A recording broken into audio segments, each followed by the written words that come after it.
Hello friends, welcome to online Zoya chemistry classes. आज मैं some basic concept of chemistry का एक बड़ा ही बेहतरीन टॉपिक होता है लिमिटिंग रिएजेंट, उसके बारे में हम जानेंगे कि सबसे पहले दो बातें यहाँ पे हमको इस पॉइंट में सीखना है।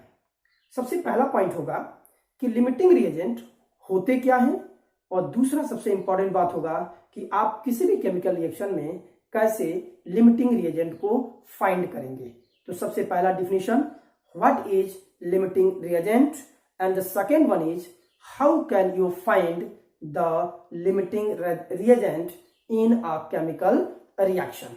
तो सबसे पहले मैं आपको डिफिनेशन बताता हूं कि लिमिटिंग रिएजेंट क्या होते हैं। लिमिटिंग रिएजेंट का डिफिनेशन होता है कि किसी भी केमिकल रिएक्शन के अंदर वो रिएजेंट जो लिमिट में हो, या वो रिएजेंट लिमिटिंग रिएजेंट कहलाते हैं जो उस रिएक्शन को लिमिट कर देते हैं। जैसे हम थोड़ा सा इसको हम डिफिनेशन को हम थोड़ा सा जनरलाइज करके एक एग्जांपल्स लेकर के देखना चाहेंगे। जैसे आइए मैं बताऊं आपको, जैसे आपको चाय बनाना है, आपके घर में कोई मेहमान आया है, तो मैं बता दूं आपको, आपके घर में मान लीजिए 1 कप दूध है, दूध जो है वो 1 कप है, आप उस 1 कप दूध से सिर्फ 1 कप चाय बना सकते हैं। लेकिन आपके पास जो चीनी है वो अभी ½ kg है, मतलब 500 ग्राम्स है, ठीक है।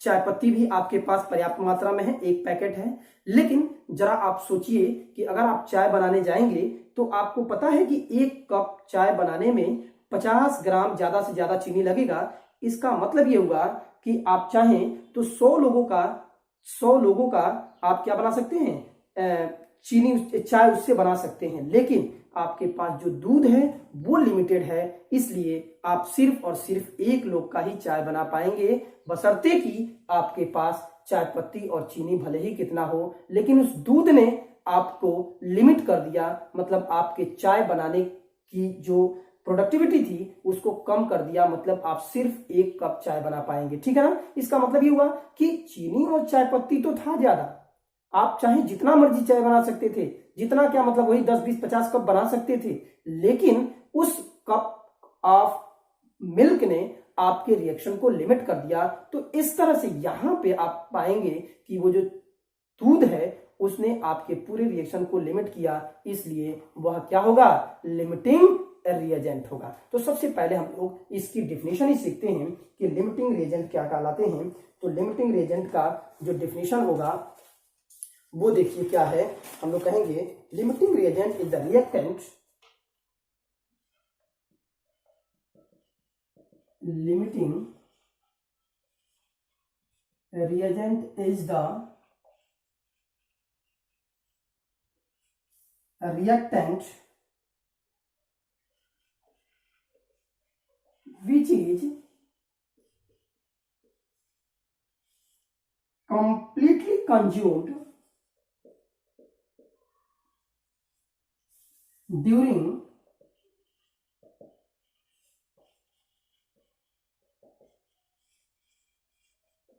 chemical reaction and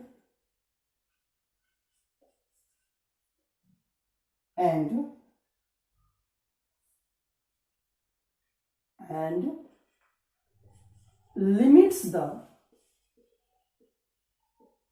amount of products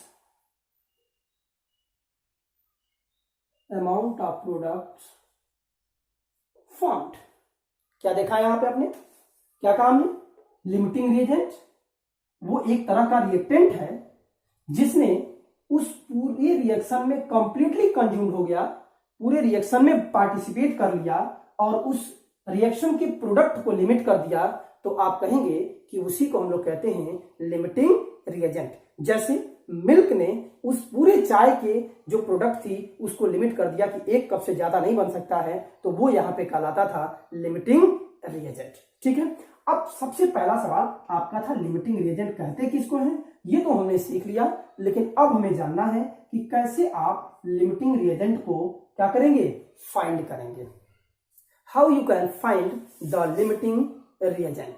ठीक है, आइए हम लोग देख लेते हैं लिमिटिंग रिएजेंट को कैसे फाइंड करना है।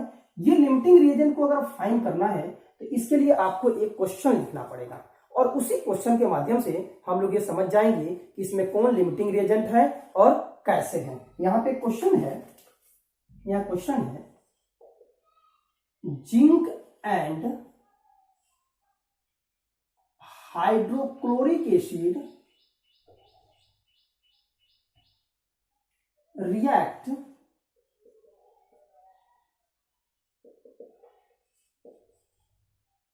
according to the reaction।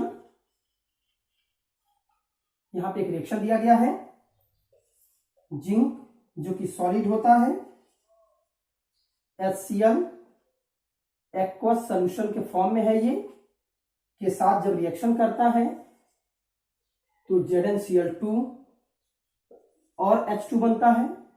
इसमें कहा गया है कि if 0.30 mole of zinc added to 0.52 mole of HCl,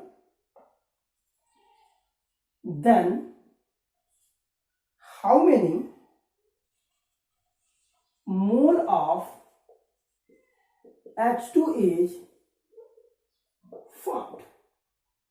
यहां पे आप इस क्वेश्चन को एक बार और सुन लीजिए। इस क्वेश्चन में कहा गया है कि जिंक HCl के साथ रिएक्शन करता है, ZnCl2 बनता है, H2 निकलता है।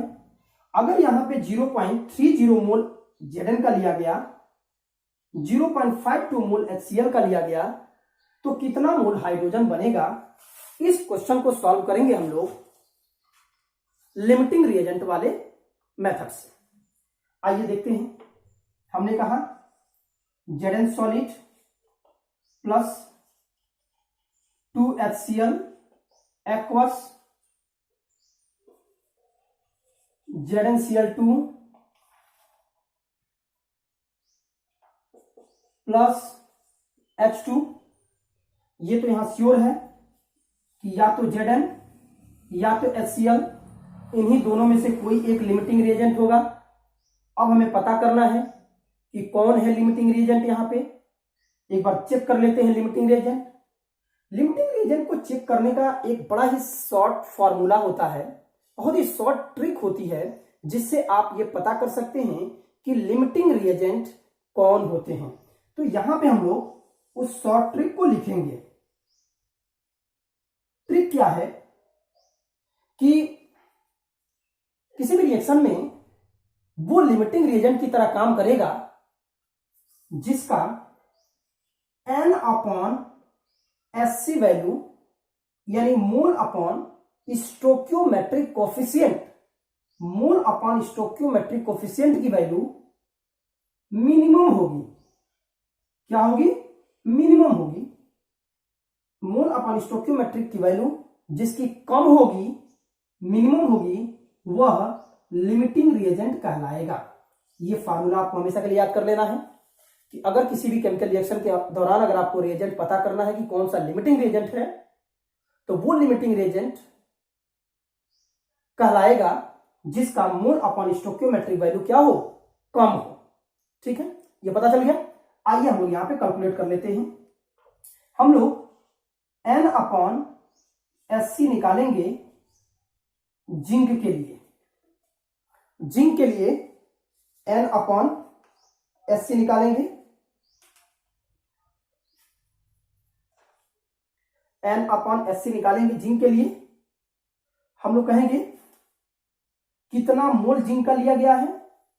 0.30 मोल अपॉन जिंक का मॉलिक्यूलर वेट लिख देंगे हम लोग। जिंक का मॉलिक्यूलर वेट जिंक का एक तो नंबर ऑफ मोल हो गया और दूसरा स्टोक्योमेट्रिक कोफिशिएंट। आपको पता है जिंक के आगे जो नंबर लिखा रहता है। अभी हम बताएंगे स्टोक्योमेट्रिक क्या है। देखिए यहां पे स्टोक्योमेट्रिक कोफिशिएंट किसको कहते हैं, यहां थोड़ा सा हम समझ लेते हैं। यहां पे अगर H2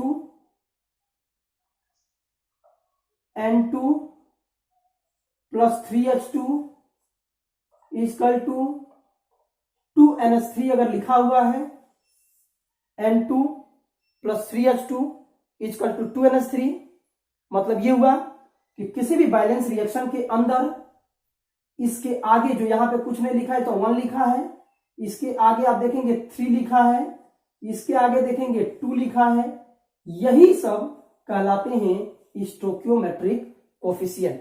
यानी कि किसी भी बैलेंस केमिकल रिएक्शन में जो टर्म या जो टर्म यूज किया जाता है उस एटम या मॉलिक्यूल के पहले वाला टर्म, उसी को स्टोइकियोमेट्रिक कोफिशिएंट कहते हैं। आइए यहां पे देखें 0.3 मोल क्वेश्चन में दिया गया है जिंक, इसके आगे कुछ नहीं है तो 1 है, इसका मतलब इसका वैल्यू होगा 0.30।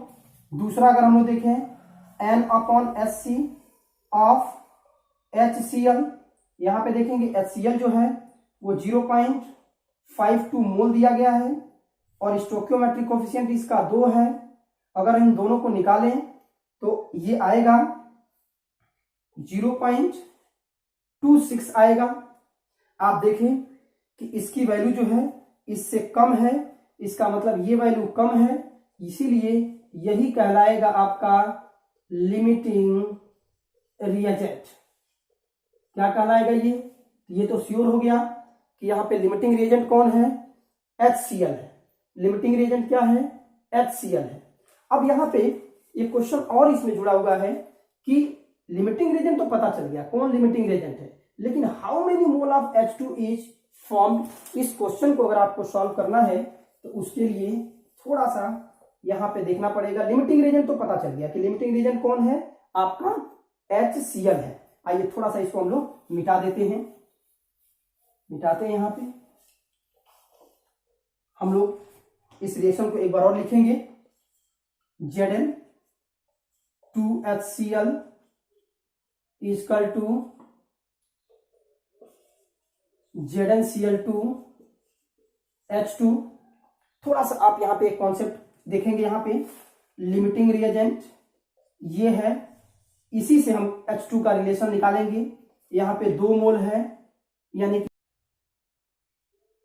देखेंगे यहां पे आप ZnCl2H2, ये तो पता चल गया कि लिमिटिंग रिएजेंट यहां पे ZnCl2 है, तो हम लोग कहेंगे 2 मोल HCl बना रहा है 1 मोल H2, 2 मोल HCl जो है वो 1 मोल H2 बना रहा है।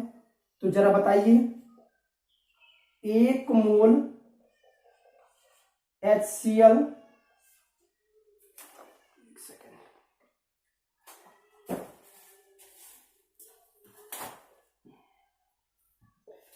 एक मोल HCl 1/2 H2 बनाएगा। तो क्वेश्चन में तो दिया है 0.52 मोल ऑफ HCl, तो ये बनाएगा 1.2 इंटू 0.52, यानी हो जाएगा 0.52 तो होगा 0.26 mole of H2 is formed. तो ये क्वेश्चन हुआ हम लोग का किससे, ये क्वेश्चन है हम लोग का कैसे हम लोग लिमिटिंग रिएजेंट क्या होते हैं और लिमिटिंग रिएजेंट कैसे फाइंड किए जाते हैं। आपको याद रखना है अगर तो सिर्फ और सिर्फ एक फार्मूला आपके लिए काफी है, वो फार्मूला है कि N/SC की वैल्यू मिनिमम होगी, अगर मिनिमम होगी तो वो लिमिटिंग रिएजेंट होगा। जहां पे N मतलब number of mole, stoichiometric coefficient. Stoichiometric coefficient बताने के लिए हमने बताया था कि किसी भी बैलेंस रिएक्शन में जो नंबर लिखे जाते हैं वो नंबर ही आपका स्टोइकियोमेट्रिक कोफिशिएंट कहलाता है। तो हम लोग आज देखिए हम लोग कि लिमिटिंग रिएजेंट क्या होते हैं और कैसे इसे हम लोग फाइंड करते हैं, ये सीखा हमने।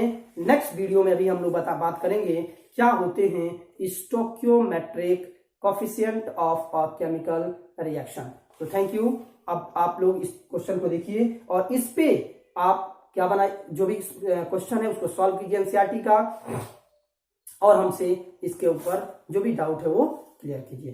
Thank you very much.